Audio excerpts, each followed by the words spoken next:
इंतशार डाल दिया। सर सुन लेना, चैम्बर के सर सुन लेना, सुन ले, मेरा पॉइंट क्या था, डिस्प्यूट क्या था, हमारा डिस्प्यूट क्या था कि ड्राइंग रूम की सियासत नहीं चलनी, इलेक्शन कराओ। लेकिन जो गुजरांवाला में काम हुए हैं आप उनको नजरअंदाज कैसे करें? 50 साल भी बाद जिन्हें आके करना है तो क्योंकि एक मैं रखी सी इसलिए ये मेरे नाम ही जाएगा। स्मोक ये लेके आए सर मैं बता रहा हूँ साहब ने स्मोक सर, मुझे सुने तो ना, मैं बताता हूँ। यहाँ पे कच्ची नालियां नहीं बन सकी, मुझे आप डेवलपमेंट, आप एक पुल लेकर के बैठे हैं। हमें तो फिर यही देखना है ना कि एक ऐसी लीडरशिप हो लोकल, कोई भी जो शहर के लिए काम करे। हमें भी समझ नहीं आ रही आपकी पॉलिटिक्स की। लाहौर में आप खोखर बरादरान जो PMLN से हैं उनको सपोर्ट कर रहे हैं, मरियम साहबा का जलसा करवा रहे हैं आप। गुजरांवाला में आप मुबीन आरिफ जट साहब की सपोर्ट कर बहुत रहे हैं। खूबसूरत बात किया। और हमें नजर आता है स्टीमर्स पर आपकी तस्वीरें हैं सर क्यों ना करो, जियो पर आपके एड्स चल रहे हैं। बिल्कुल ऐसे। तो मतलब आपकी सियासत है क्या? मुझे तो आप पे गुफ्तगू करनी है। जी जी जी जी खुरम दस्तगीर साहब पे नहीं है सर, मुझे तो वो करना है जो मैं फील करता हूँ ना जी। बिल्कुल। अब जो बूरे वाला पहाड़ी है जी जी वो ज्यादा तरक्की याफ्ता हो गया है। बिल्कुल। बजाय इसके कि आप वहाँ उन लोगों की आवाज उठाते, आप गुजरांवाला में आ गए हैं। चैम्बर में भी आपने, एक आपकी टांग चैम्बर में है, दूसरी आपकी पॉलिटिक्स में है। बिल्कुल ऐसे। ये जो आपकी सपोर्ट है PTI के उम्मीदवार को, ये जो आपके जाती है टकराव की वजह सर मैं वही अर्ज कर रहा हूँ, ये जो नाकदीन है ना, इनके नाक के अंदर प्रॉब्लम जो दम हुआ वो यही हुआ कि कोई यहाँ पे आवाज उठाने वाला नहीं था। डिस्ट्रिक्ट गवर्नमेंट के खिलाफ, BC के खिलाफ पर्चा कराने मैं जाता हूँ, स्टे में उनको, जब ये क्रैकडाउन करती हैं, फैक्ट्रियों का माल उठा करके लेके जाते हैं, तांबे उठा करके लेकर के जाते हैं, हर दफा हर कम्युनिटी अपने में से पहले, ये जो एसोसिएशन थी ये भी इन्हीं नाकदीन के लोगों के हाथ में ही थी। 25 साल मेहनत करता हूँ, लोगों की खिदमत करता हूँ, बिजनेस कम्युनिटी के काम आता हूँ, उनके वोट लेता हूँ, इनकी मुखालफत के बावजूद जीता हूँ, तो ये फिर कहते हैं कि ये कितों उठ के आ गया। उसका खानदान यहाँ पे था, मुबीन जट का, वो पुराने यहाँ पे हैं, पहले इलेक्शन भी लड़ा है, तो मैं उसको बहुत बेहतर कैंडिडेट अपने से समझता हूँ। तो गुजरांवाला में आप PTI के उम्मीदवार के साथ हैं, लाहौर में आप खोखर साहब के साथ। गुजरांवाला में मैं इससे थोड़ी सी बेहतरी कर लेना, गुजरांवाला में मैं आजाद उम्मीदवार के साथ हूँ, और वैसे तो मैंने फोटो उसने लगाई हुई है बानी चेयरमैन। सर वो तो अब देखिए, अगर जिसको मैं पसंद करता हूँ उसे मैं PTI को क्या कहूँगा, इन्हों टिकट ना दियो, मेरा दोस्त है गया। अगर ये लोग परफॉर्म नहीं करते तो ये फिर कैसे इलेक्ट होते हैं? ये सर ये लोग जीतते भी हैं, चैम्बर में भी वेरी गुड, देखे ना, और वही लोग आपकी जो नेशनल पॉलिटिक्स है उसमें बड़ा अहम रोल प्ले कर रहे हैं। वेरी गुड सर, बड़ा मजा आया आपके साथ आज माशाल्लाह। मलक सैफ साहब ने हमजा शहबाज साहब को उस रूट जो कि तय था वहां से हटा करके अपनी पावर, प्यार की पावर, अवाम की, अपने हलके की मोहब्बत की पावर, वो लेकर मैं आई विटनेस हूँ, खुदा की कसम, अपनी गाड़ी में बिठाया, उस टूटे हुए रास्ते से लेकर के गए जहां पे गाड़ियों का क्या सिक्योरिटी, आपको पता है इनके साथ सिक्योरिटी कितनी होती है, और ये मैं ऑन रिकॉर्ड लेकर के आ रहा हूँ। और अल्हम्दुलिल्लाह वो 2 साल के अंदर वहां पे 3 अरब का सीवरेज ट्रंक बड़ा मंसूबा बना, वहां पे डेवलपमेंट हुई। कोई जलसा नहीं नजर आता आपका। इलेक्शन आप लड़ रहे हैं, इतनी बड़े कैंडिडेट के खिलाफ लड़ रहे हैं, बार बार के वजीर, बड़े सियासी गिराने, एक जलसा आपका कोई नहीं है कहीं। आपने कैंपेन शुरू की हुई है सोशल मीडिया पे से, बिल्कुल ऐसे, और फोकस किया हुआ है इश्तिहारात। बिल्कुल ऐसे। क्या फ्यूचर है और क्या रिजल्ट्स नजर आएंगे? बहुत सही कह रहे हैं आप। देखें मुश्किलात तो हैं, हमारा गोल इस टाइम पे ये है कि हमने इंशाल्लाह ये वाली सीट जीतनी है।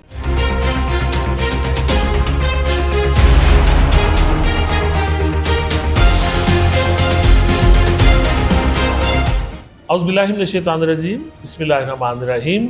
करोड़ों अरबों खरबों दुरूद सलाम खातमुन नबिय्यीन रहमतल लिल आलमीन सैयदुल मुरसलीन जनाब मोहम्मद सल्लल्लाहु अलैहि वसल्लम और आपकी आल पर। प्रोग्राम सागर किनारे के साथ आपका मेज़बान फैसल फारूक सागर आपकी खिदमत में एक बार फिर सलाम अर्ज़ करता है। आपके इल्म में है कि मुल्क में आम इंतखाबात के सिलसिले में इस वक्त ज़ोर शोर से तैयारियाँ उसकी जारी हैं और इंतखाबी मुहिम जो है अपने अख्ताम की तरफ बढ़ रही है। इस हवाले से हम मुख्तलिफ शख्सियात के इंटरव्यूज़ और उनके साथ गुफ्तगू आपकी खिदमत में पेश कर रहे हैं। और आज इस सिलसिले में गुजरांवाला में एक बड़ी मुनफरद और बड़ी ज़ोरदार आवाज़ जो गुजरांवाला से उठती है, बिजनेस कम्युनिटी से ताल्लुक़ रखती है, उनके पास हम मौजूद हैं और आज आम इंतखाबात के सिलसिले में उनसे गुफ्तगू करेंगे। मेरे साथ मौजूद हैं अता फरीद चौधरी साहब, गुजरांवाला चैम्बर ऑफ कॉमर्स के एग्जीक्यूटिव मेंबर हैं और सियासी हवाले से भी खबरों में रहते हैं और अपना भरपूर किरदार अदा करते हैं। मैं बहुत शुक्रगुजार हूँ अता फरीद चौधरी साहब आपका, आपने एक बहुत हमें वक्त दिया है। बहुत शुक्रिया जी। सब आम इंतखाबात हैं, बिल्कुल एक हफ्ता तकरीबन इसमें रह गया है और हम थोड़ा सा पीछे जाए तो आपको हम बड़ा